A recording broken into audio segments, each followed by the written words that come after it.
Hello students, good morning. तो आज की इस वीडियो में हम एक्सरसाइज 13.4 का क्वेश्चन नंबर 4 सॉल्व करने वाले हैं। क्वेश्चन नंबर 4 बहुत अलग क्वेश्चन है। जितने हमने सॉल्व किए हैं क्वेश्चन नंबर 1, 2, 3 इन सब से थोड़ा सा अलग है। तो क्वेश्चन नंबर 4 को पहले हम पढ़ते हैं, समझते हैं, फिर सॉल्व करते हैं। लिखा हुआ है the radius of a spherical balloon increases from 7 centimetre to 14 centimetre. यानी किसी स्फेरिकल बलून की रेडियस बढ़ जाती है। कितनी बढ़ती है? पहले वो 7 सेंटीमीटर थी, उसके बाद वो हो गई 14 सेंटीमीटर, यानी बढ़ गई। As air is being pumped into it, यानी कि जैसे ही उसमें हवा भरी गई ना तो वो उसका रेडियस बढ़ गया। सिंपल सी बात है, अगर आप बलून को फिल करेंगे एयर से तो वो क्या होगा, साइज़ बढ़ जाएगा। साइज़ बढ़ रहा है यानी उसकी रेडियस जो पहले थी ना उससे बढ़ जाएगी। आगे लिखा हुआ है find the ratio of a surface area of the balloon in the two cases. आपको दोनों केसेस में सरफेस एरिया का रेशियो फाइंड करना है। अब क्वेश्चन को हल्का सा समझने की कोशिश करते हैं, बिल्कुल थोड़ा सा आसान करते हैं। सपोज़ कीजिए जब उसकी रेडियस 7 सेंटीमीटर थी, है ना, तो उसका कुछ ना कुछ सरफेस एरिया तो होगा, है ना। यहाँ लिखते हैं सरफेस एरिया इन केस 1। तो फर्स्ट केस में इसका सरफेस एरिया होगा जब रेडियस कितनी थी, 7 सेंटीमीटर। ओके, जब आपने उसको फिल किया एयर से, यानी एयर में पंप किया आपने, तो उसकी रेडियस बढ़ के कितनी हो गई, साइज तो बढ़ेगा ही ना, 14 सेंटीमीटर। अच्छा, एक पॉइंट और है, अगर आप और ज़्यादा फिल करेंगे ना तो उसकी साइज़ था 0 भी हो सकती है रेडियस। समझ रहा है ना कैसे, बढ़ जाएगा ज़्यादा भरेगी तो रेडियस आपने 7 से कितना हो गया, वो 14 सेंटीमीटर। तो आपको दोनों केसेस में दोनों का सरफेस एरिया फाइंड कर उसका रेशियो फाइंड करना है। तो surface area in first case and surface area in second case, दोनों का सरफेस एरिया फाइंड करेंगे। उसके बाद लिखा हुआ है रेशियो फाइंड करना। रेशियो होता क्या है? रेशियो का मतलब होता है कि नंबर का अगर आप रेशियो फाइंड कर रहे हैं ना, इसका मतलब आपने फ्रैक्शन के फॉर्म में लिखा हुआ है और उसके बाद जब तक वो कैंसिल होता जा रहा है उसको आपने कैंसिल किया। फॉर एग्जांपल, एक ही एज है 18 ईयर्स, ओके, और बी, इसकी एज कितनी हो गई, मन से कुछ भी ले लेते हैं, 36, ओके, इसकी एज मैंने ली 36। अब आपको फाइंड करना है कि ए और बी का रेशियो क्या कहलाए, यानी कि ए और बी की जो एज है ना उसका रेशियो क्या होगा। क्या होगा, फ्रैक्शन के फॉर्म में लिख देना है 18/36। कैंसिल कीजिए, 9 का टेबल तो पता होगा आपको, 9 से 2 टाइम्स, 9 से 4 टाइम्स, 2 से 1 टाइम, 2 से 2 टाइम, तो आया 1/2। इससे ज़्यादा एक कैंसिल नहीं होगा, है ना, डेसिमल में लाना नहीं है हमें, 1/2 रहेगा, यानी इसका रेशियो होगा 1:2। ओके, क्वेश्चन को समझिएगा, ए और बी का रेशियो यानी कि A/B, और अगर क्वेश्चन में लिखा होता बी और ए का रेशियो तो हम लिखते B/A, है ना, जल्दबाजी नहीं करना है, B/A। उसके बाद हम क्या करते, बी की वैल्यू को ऊपर लिखते और नीचे लिखते ए की वैल्यू को। तो 9 2 9 से 4 टाइम्स, 2 1 2 से 2 टाइम्स, तो आया 2/1। तो रेशियो को उसको कैसे लिखेंगे, इसका रेशियो होगा 2:1। तो आप समझ रहे हैं ना, रेशियो का मतलब नंबर को फ्रैक्शन के फॉर्म में लिख देना और तब तक कैंसिल करते जाना जब तक वो कैंसिल होना बंद ना हो जाए। और ध्यान रखना है किसका रेशियो है, ए और बी का रेशियो, तो A/B लिख के सॉल्व करना है। बी और ए का रेशियो, तो B/A लिख के सॉल्व करना है। Got it? चलिए क्वेश्चन को सॉल्व करते हैं। तो बलून की रेडियस जब 7 सेंटीमीटर थी तब आपको उसका सरफेस एरिया फाइंड करना है, और जब 7 से 14 हो गई उस कंडीशन में भी आपको सरफेस एरिया फाइंड करना है। उसके बाद दोनों केसेस का सरफेस एरिया मिलने के बाद आपको क्या करना है, फ्रैक्शन के फॉर्म में लिखकर सॉल्व कर देना है। क्वेश्चन सिंपल है, बस आपसे ना रेशियो पूछ लिया गया है, बाकी सरफेस एरिया तो आप फाइंड कर ही रहे थे तब से। बलून कैसा होता है, स्फेरिकल, तो लिख देते हैं in case 1 radius is equal 7, तो उसका सरफेस एरिया क्या होगा, 4πr², है ना, 4 × 22/7 इंटू आर स्क्वायर। अब मैं डायरेक्ट लिखूँगा, आर स्क्वायर करूँगा तो यानी 7 का स्क्वायर, 7 का स्क्वायर यानी 7 को मैंने 2 टाइम्स मल्टीप्लाई कर दिया। अगर कुछ कैंसिल हो रहा है तो कैंसिल कर देना है, 7 से 1 टाइम, 7 से 1 टाइम।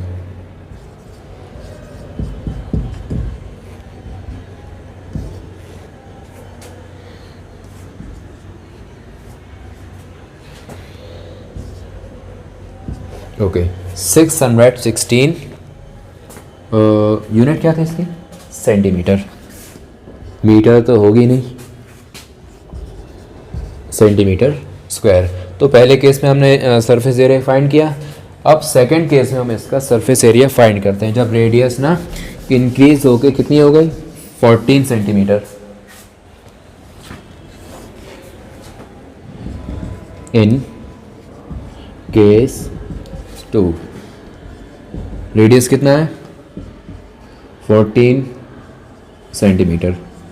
तो सरफेस एरिया क्या होगा, स्फेयर का सरफेस एरिया क्या होता है, 4πr square, 4 into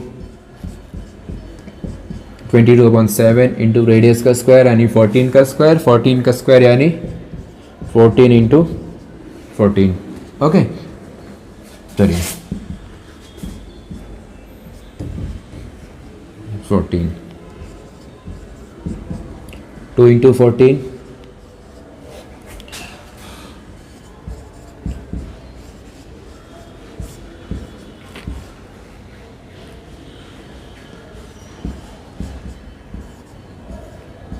multiply check कर लीजिएगा।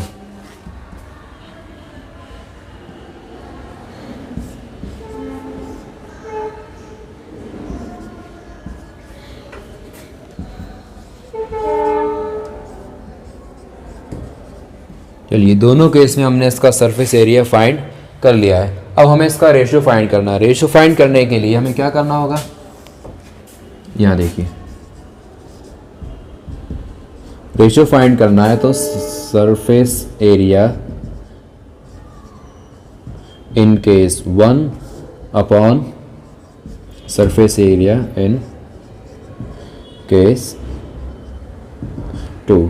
इसका आपको ध्यान रखते हुए चलना है कि surface area in case 1 upon surface area in case 2 यानी 2/1 नहीं करना है, केस 1 अपॉन केस 2 करना है। क्यों करना है, क्वेश्चन में डायरेक्ट लिखा हुआ है आपको इसका रेशियो फाइंड करना है। अब आप कहेंगे सर इसमें ये तो लिखा नहीं है कि पहली कंडीशन और दूसरी कंडीशन का आप सरफेस एरिया का रेशियो फाइंड कीजिए, है ना।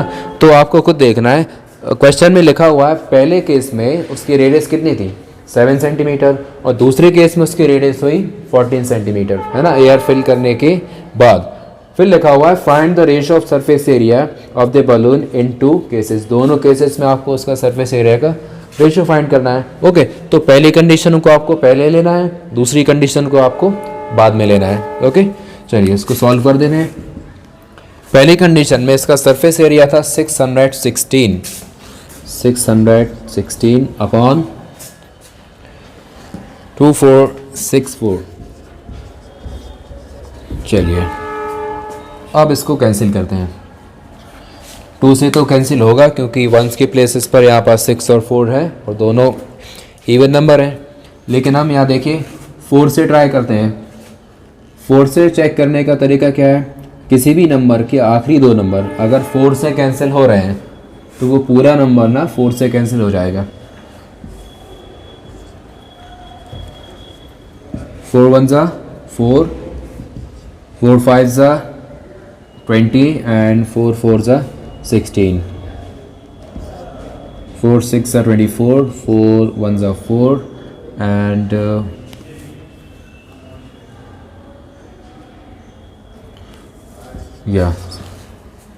नेक्स्ट फिर से 4 से हो रहा है, 4 से नहीं हो रहा। चलिए 2 से कैंसिल करते हैं। 2 7s are 14 and 2 7s are 14, 2 3s are 6। उसके बाद यहाँ पर तो 1 है, वो तो डिवाइड होगा नहीं तो आपको 0 पुट करना पड़ेगा। उसके बाद आएगा 6, फिर हम लिखेंगे 2 8s are 16, 77 और यहाँ पर 308। 11 से 7 टाइम्स, 11 2s are 22 and 11 से 8s are 7 और फिर 28। 7 1 ज़ा 7 4 ज़ा। तो फाइनल ना हमें मिला रिजल्ट 1/4, यानी कि रेशियो हुआ 1/4। ओके, तो इसका फाइनल आंसर है 1/4। इस क्वेश्चन को सॉल्व करने का एक और तरीका भी है।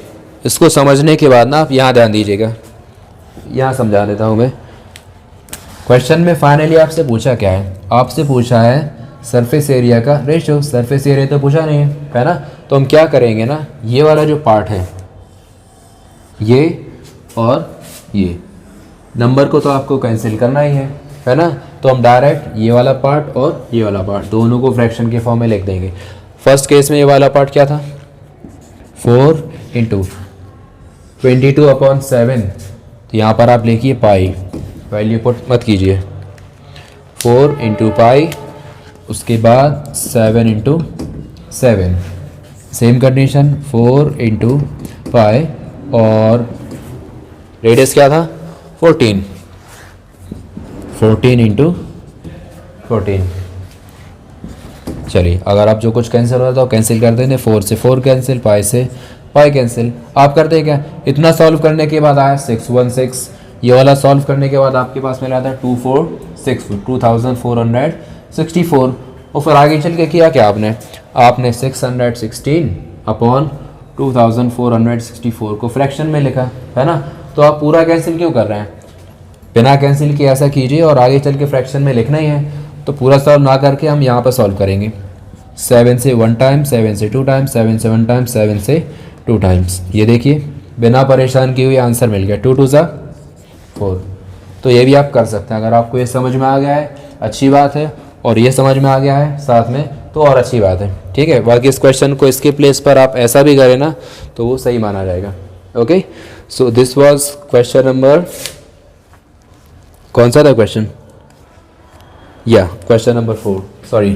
So this was question number 4 of exercise 13.4। अगर आपको समझ में ना आया हो, कोई भी दिक्कत हो, तो आप मुझे कांटेक्ट कर सकते हैं। Thank you.